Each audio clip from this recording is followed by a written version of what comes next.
Oh man, this is nuts, guys. SoFi stock keeps on going up another almost 3.5% so far today. And earlier in the day, we were up like 5-6%. We hit almost $21.50. Yeah, we were up 5.5% earlier in the day. So we're going to break down the charts, talk about what I'm doing with my position here, where my head's at with SoFi. But first, hit that like button. Make sure to subscribe, guys, and join that free email stock newsletter. Check out my Patreon if you want to keep up with all my moves in my portfolio. That is linked down below. And with that being said, guys, cheers, take a sip of your water, stay hydrated, and let's dive into it. So again, we are up big time, 3.3% right now, breaking out yet again, continuing the momentum that we've been seeing in the midst of a pretty type of day for stocks. I mean, it's not like a crazy green day for stocks by any means, but we are up on, I guess, all the indexes except for QQQ. QQQ's down 0.13%, but we have the Dow up 0.5%, S&P's up 0.25%, and the Russell's up 0.6%. Not too bad.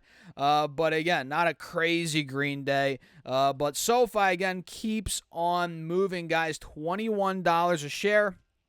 3.5% in the green. And I mean, you guys know this stock's been going for weeks. I mean, look, just on the 16th of June, about 3 weeks ago, this stock was at $13.80. Now it's up 50%. So it's up 50% in the last 3 weeks. And on the 4-hour chart, you can really see how the stock's been going, right? It's literally like a rocket ship right now. We're in a straight line. And at this point, if we pull up the max chart, it sure looks like SoFi is heading in the direction of where it was back in June of not last year, not the year before, not even the year before that. But of June of 2021. So we're now pushing the highs. I guess not yet. I mean, back in June 2021, we hit $25.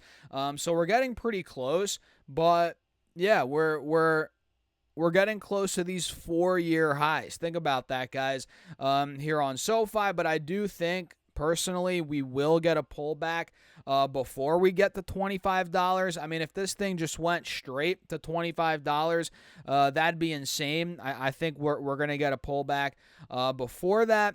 But look, that's how we're looking right now. And you guys know I'm doing a lot with the stock right now. So let me update you guys on what I'm doing.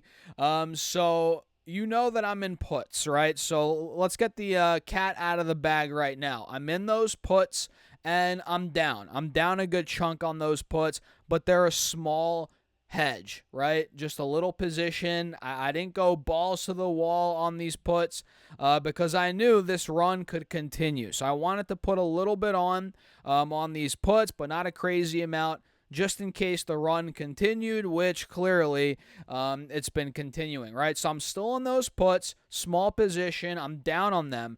And I rolled over the July, or not the July, but the July 11th covered calls. Yeah, they expire tomorrow. So you guys know I sold $16 covered calls. Not my best move, right? I'll be honest. I'll say it right out of the gate. Probably should not have done that. But about 3-4 weeks ago, I sold the $16 covered calls that expire tomorrow on not my entire position, right? Because I don't want to get all my shares called away, but on some of my position, right? Across a couple accounts, I sold those, SoFi calls, and I rolled them over. So what I ended up doing is I bought them back, right? Bought back those calls, and I ended up selling, I think the $21 strike that expires August 1st. So I ended up selling those that expire August 1st in that main account where I own SoFi, and that's pretty much that. And again, I own shares, so I'm still in those shares.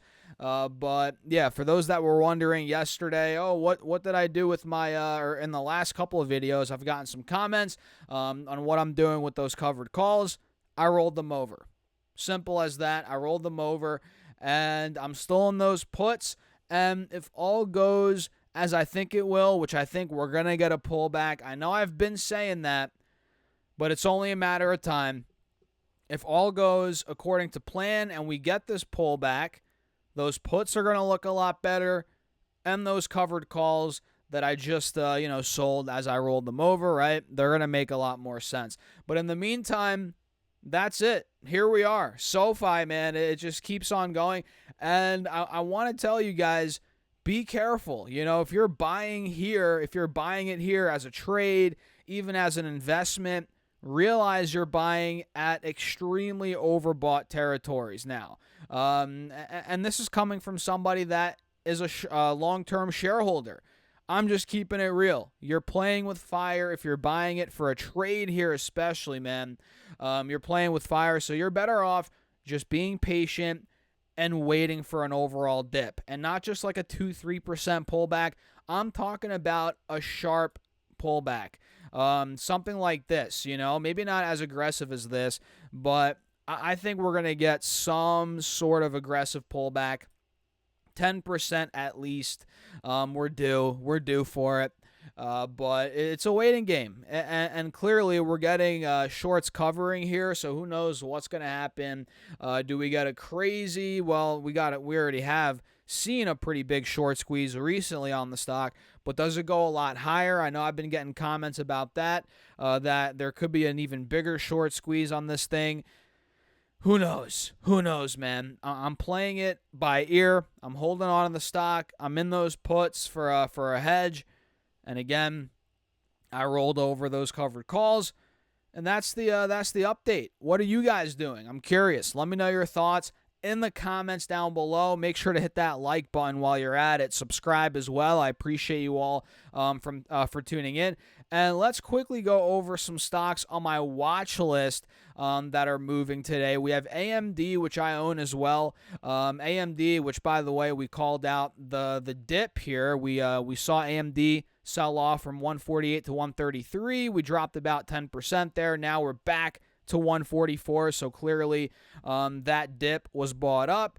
We got a pop over the 180 SMA. Now we're back over the 50 SMA.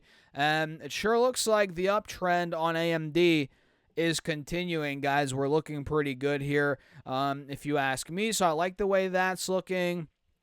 Tesla's rebounding a little bit today, back over $300 a share, up around 3%, but we're not looking the best on these charts. Yes, we are technically making higher lows, but lower highs at the same time, and we're under these moving averages a little bit on the 4-hour chart. Heading into earnings coming up here in about 2 weeks. Yeah, actually less than 2 weeks. Not next Wednesday, but the Wednesday after that, we're getting earnings out of Tesla, so it's heating up a little bit heading into earnings here. Let's see what else is moving. Actually, what's selling off today? That's what I'm curious about. CrowdStrike is selling off.